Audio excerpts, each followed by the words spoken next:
Today I want to discuss the difference between real property and personal property. Are they different? Absolutely. Let's keep them apart in a nutshell. Real property.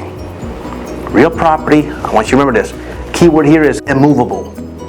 You can't move it. Real property is what you're buying when you buy real estate. The house. Anything attached to the house. Now, keyword here is attached.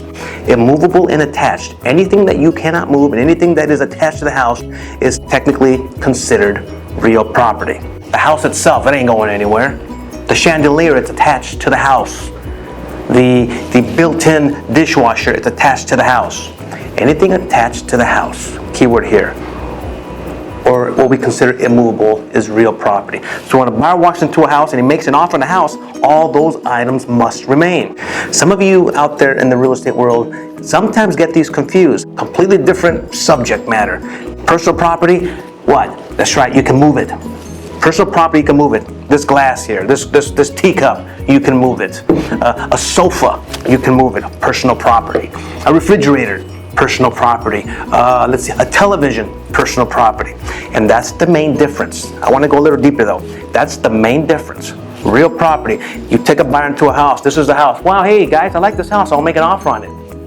It's got a nice chandelier there. It's got a sofa there. It's got a I don't know, a couch over there. It's got a recliner over there. It's got an above ground jacuzzi in the backyard. It all looks great. Buyer makes the offer.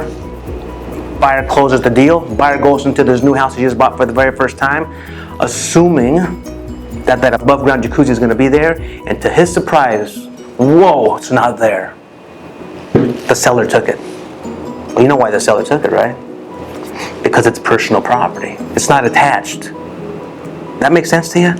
If it's not attached and it's not immovable, it's personal property. This is the deal.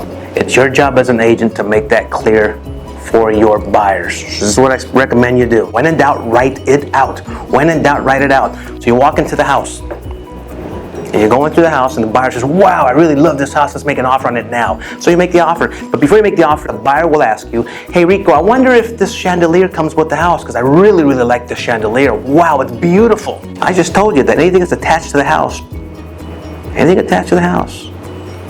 like that chandelier, must remain with the house. Now, per contract, it's supposed to stay with the house.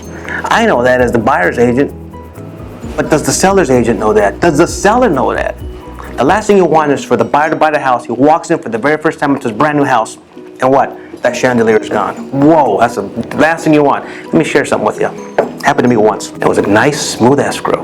Everybody was on time with their documents, with their signature. Everything was rocking and rolling. And then came to the very end. We closed the deal. I handed over the keys to the new buyer's agent. Buyer's agent gave the keys to their client, the buyers. Buyers walked into the brand new house that I was representing. Buyers walked in and they flipped. They called me immediately and I said, what's going on? It was a great transaction. Why is everybody so upset? And they said, well, your clients, the sellers, just took all of the blinds from the whole entire house.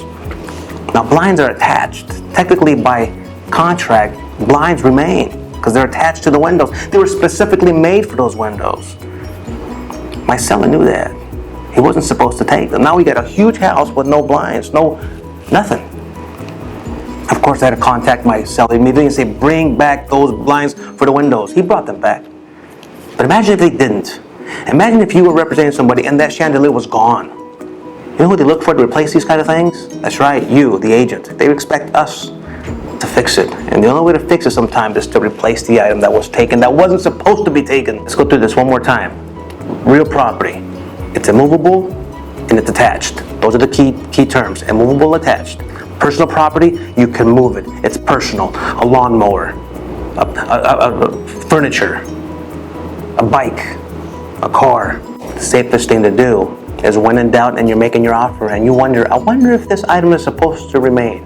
If you want it, write it in the contract. That being said, keep yourself out of trouble. How do you keep yourself out of trouble? Put it in the contract. When in doubt, write it out. Hope you learned something today when it comes to real property versus personal property. It's the big difference.